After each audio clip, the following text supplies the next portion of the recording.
Good morning students. आज से हम लोग एक नया सेशन लेके आ रहे हैं, इंट्रोडक्शन सेशन। बहुत सारे बच्चों का रिक्वेस्ट आ रहा था कि सर 29 दिसंबर से एग्ज़ाम है और हमें ये बहुत ज़्यादा समझ में नहीं आ रहा है कि इंट्रो में कैसे लिखें क्या नहीं लिखें। तो जो फाउंडेशन के बच्चे हैं जो एकदम अभी स्टार्ट किए हैं उनके लिए मैं ऑलरेडी 2 वीडियो शूट कर चुका हूँ, यूट्यूब पे है। आप लोग धनंजय IAS एकेडमी को सब्सक्राइब कीजिए और उन लेक्चर्स को देखिए जो अभी स्टार्ट कर रहे हैं। बट आज का लेक्चर उन स्टूडेंट्स के लिए है जो अभी मेंस लिखने वाले हैं, उनके लिए बहुत इंपॉर्टेंट है, क्योंकि इंट्रो कैसे करें ये बड़ी प्रॉब्लम होती है। तो आज के क्लास में मैं आपको कॉपी भी दिखाऊंगा कि बच्चों ने देखिए कैसे अलग अलग तरीके से इंट्रो लिखा है और कैसे शुरुआत में वो गलत लिख जाते हैं, जिसकी वजह से एक निगेटिव परसेप्शन एग्जामिनर के मन में क्रिएट हो जाता है। ठीक है, तो अब शुरू करते हैं। पहले हम लोग ये समझ लेते हैं कि इंट्रो में कितना लिखें, उस पर कितना मार्क्स होता है। ठीक है, तो जनरली हम देखेंगे कि इंट्रो पे 10 से 15 मार्क्स एलोकेट होता है, कंक्लूजन पे 10 से 15 होता है और बॉडी पे 70 to 80% मार्क्स एलोकेट होता है। मैं यहां एज्यूम कर रहा हूं कि इंट्रो में हम 10% ही मार्क्स मान रहे हैं कि एग्जामिनर मुझे दे रहा है, एंड कंक्लूजन में 10% दे रहा है, तो बॉडी में कितना हो गया 80%। यदि हम बीपीएससी की बात करें तो बीपीएससी 38 मार्क्स का है, तो 10% कितना हो गया 3.8, अप्रोक्सीमेटली 4 मार्क्स। मतलब 4 मार्क्स में इंट्रो में ले ही लेना है। और ये इंपॉर्टेंट है क्योंकि शुरुआती पॉइंट है, वो एग्जामिनर के मन में परसेप्शन क्रिएट करता है कि ये कैसा स्टूडेंट है, क्या उसने क्वेश्चन को समझा। ये सब बात आपको समझना होगा। ठीक है, यही यूपीएससी के स्टूडेंट हैं, 10 नंबर का क्वेश्चन है, 10%, 1 से 1.5 नंबर आपके इंट्रो पे जाएगा। यदि वो 15 नंबर का क्वेश्चन है तो 1.5 to 2 मार्क्स इंट्रो के लिए डेडिकेटेड होगा। अब आते हैं हम अपने क्वेश्चंस की ओर। ठीक है, और इसके थ्रू समझने की कोशिश करते हैं। बस 2 पॉइंट ये मैं बताना चाहता हूं कि इंट्रो आप अच्छा लिखेंगे तो एक एग्जामिनर को ये मैसेज जाएगा कि आपने क्वेश्चन के डिमांड को समझ लिया है। और दूसरा, जब वो ये बात समझ गया कि लड़का एग्जाम के मतलब उस क्वेश्चन का डिमांड समझ गया है, तो वो आपके क्वेश्चन को मतलब आगे आंसर को बहुत पॉजिटिवली रिव्यू करेगा।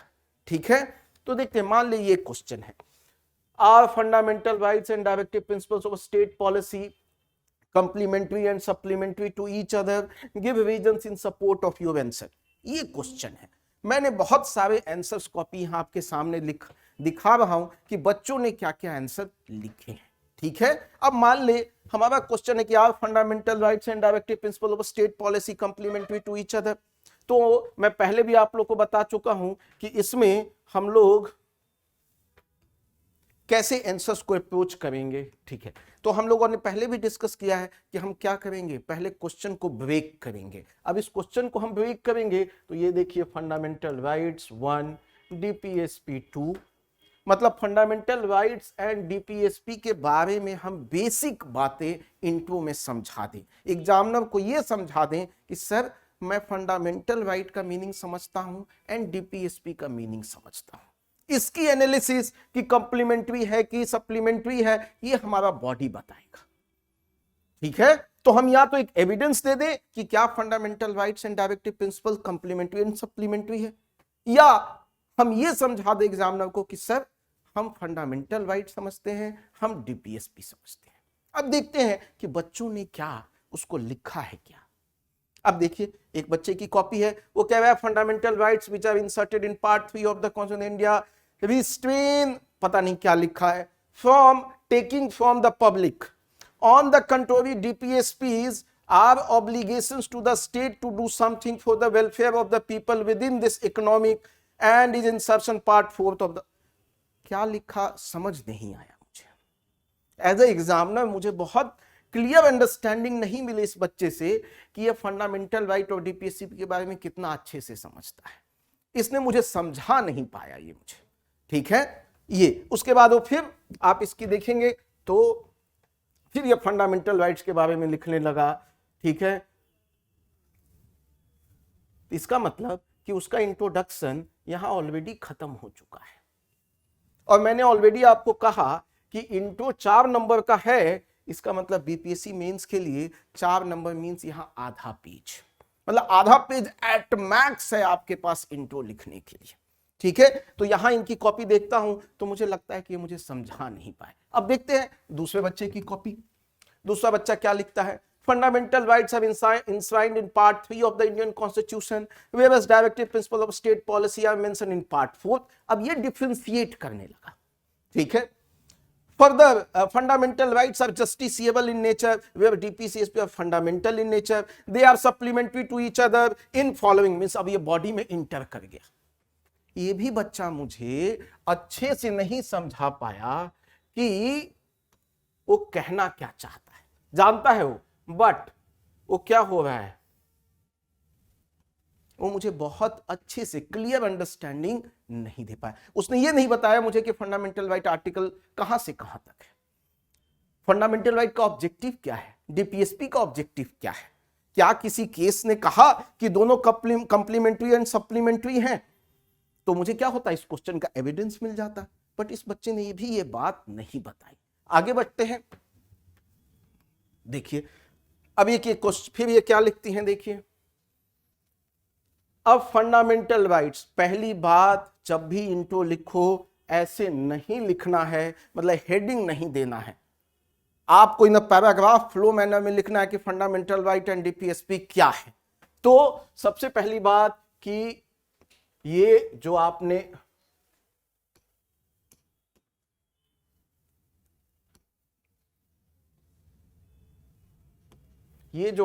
किया ये सही नहीं है, यहां पे ऐसे नहीं, सीधा चालू हो जाइए कि fundamental rights are the basic human rights given to the citizen without discrimination.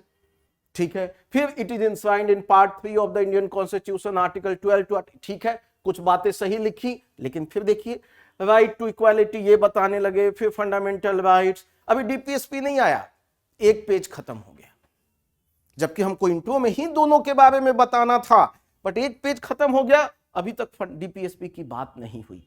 इसका मतलब एग्जामिनर ये समझ रहा है कि आप तो समझी ही नहीं क्वेश्चन को। क्लियर है, तो ये भी इंट्रो सही नहीं है। आगे बढ़ते हैं हम लोग। अब ये देखिए एक नए तरह का इंट्रो आपको दिखेगा, अच्छा है, इन सबसे बेटर है। Fundamental rights and directive principle of state policy are two wheels of democracy. जो भी इन्होंने अब ये क्या लिखा है मुझे समझ में नहीं आ रहा है।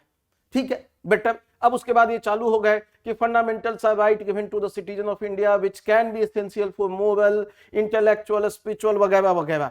On the other hand DPs, but यहां भी ये क्या मिस कर गए, बताया नहीं कि पार्ट 3 में है या आर्टिकल 12 से लेके 35 तक में है, या इनका ये सिर्फ क्या बता दिए मेरे को, ऑब्जेक्टिव, आर्टिकल, केस सब मिस कर गए। सेम चीज इन्होंने डीपीएसपी में भी किया। तो ये भी जो इंट्रो है बहुत अच्छा नहीं है। अब देखते हैं हम लोग, ये देखिए ये इंट्रो कह रहा है सुप्रीम कोर्ट इन चंपाकम दोराई राजा जो 1951 में केस है, held that fundamental rights are superior to DPSP, but it further elaborate does not mean that later has वगैरह वगैरह। बट यहाँ क्या कह रहा है, both fundamental and DPSP complement, ये केस के थ्रू वो मुझे क्या दे रहा है, एविडेंस। ये तो बड़ा अच्छा है, क्वेश्चन ने पूछा, इसने एविडेंस दे दिया, वो भी केस के थ्रू। तो इसका मतलब एग्जामिनर को समझ कि लड़का बड़ा समझदार है, क्वेश्चन को समझ गया है और हवा में बात नहीं कर रहा है, एविडेंस दे रहा है। उसके बाद इन्होंने क्या किया, देखिए fundamental rights are enshrined in part 3 of the constitution article लिखा है, and directive principle state policy ने इतना इतना इतना ऐसे किया है। ठीक है, has been taken from Ireland. उसके बाद ये फिर अब इन्होंने भी देखिए काफी लंबा चले गए, बट इसमें एक चीज वो क्या मिस कर गए कि फंडामेंटल राइट का ऑब्जेक्टिव क्या था, पॉलिटिकल डेमोक्रेसी, एंड डीपीएसपी का social and economic democracy promote करता है। ये बात लिख देते तो इसमें और मजा आ जाता, बट रिलेटिवली ये आंसर ज्यादा बेटर है देन दीज 4 आंसर्स। क्लियर है, अब होना चाहिए कि हमारे आंसर्स में क्या होना चाहिए था। ठीक है, तो सबसे पहले इन केसेस को आप ध्यान में रख लीजिए। जब भी फंडामेंटल राइट एंड डीपीएसपी का कॉन्फ्लिक्ट की बात आएगी, ये 5 केसेस आपको पता होना चाहिए।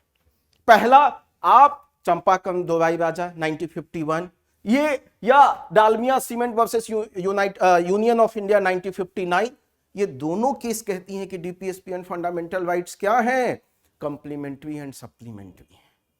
इन दोनों के आप जिक्र कर सकते हैं। आप इसी में गोलकनाथ केस की बात कर सकते हैं जो 1967 में आया, केशवानंदा भारती केस 1973 में आया, या मिनर्वा मिल केस 1980 में। इन पांचों केस को आपको जरूर इस आंसर के में इंक्लूड करना चाहिए।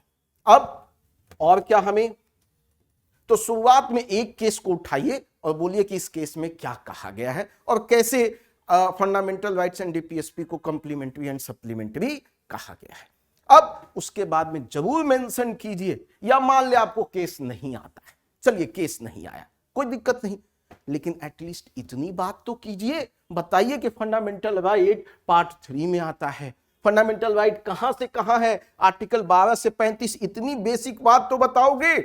फिर बताइए कि इसका ऑब्जेक्टिव क्या है, ये political civil and political rights देता है, पॉलिटिकल डेमोक्रेसी को प्रमोट करता है। फिर बताइए कि डीपीएसपी पार्ट 4 में है, आर्टिकल 36 से 51 में है, बताइए कि इसका ऑब्जेक्टिव क्या है, सोशल एंड इकोनॉमिक डेमोक्रेसी है। आप और ज्यादा खुश हैं तो बताइए ये जस्टिसेबल है, ये जस्टिसेबल नहीं है, खत्म हो गया। ये इंट्रो में बात हुई, तब जाके वो 4 मार्क्स में 3 साढ़े 3 मार्क्स आपको मिलेगा, और आधा पेज से ज्यादा इंट्रो के लिए नहीं है। 4 marks is equal to less than half page. Clear? तो इसके साथ मैं यहां एंड करता हूं। दूसरा क्वेश्चन मैं फिर उठाऊंगा, फिर 4-5 बच्चों की कॉपी लूंगा और आपको बताऊंगा। इसी तरह पॉलिटी के बाद हम लोग economics, current affair, science and technology, her subject का 2 से 3 इंट्रो देखेंगे। ठीक है, थैंक यू, एंड प्लीज इस चैनल को सब्सक्राइब कीजिए एंड दोस्तों में शेयर कीजिए। मुझे भी बड़ा मोटिवेशन मिलेगा कि जो मैं पढ़ा रहा हूं वो बहुत लोगों तक पहुंच रहा है, क्योंकि मेंस आंसर राइटिंग करना आसान नहीं है। आपने यदि कर लिया तो आप हर क्वेश्चन में भी आधा नंबर बढ़ गया, 1 नंबर बढ़ गया, तो काफी ज्यादा नंबर आप इंप्रूव कर सकते हैं। तो हम लोग नेक्स्ट सेशन में मिलते हैं। Thank you.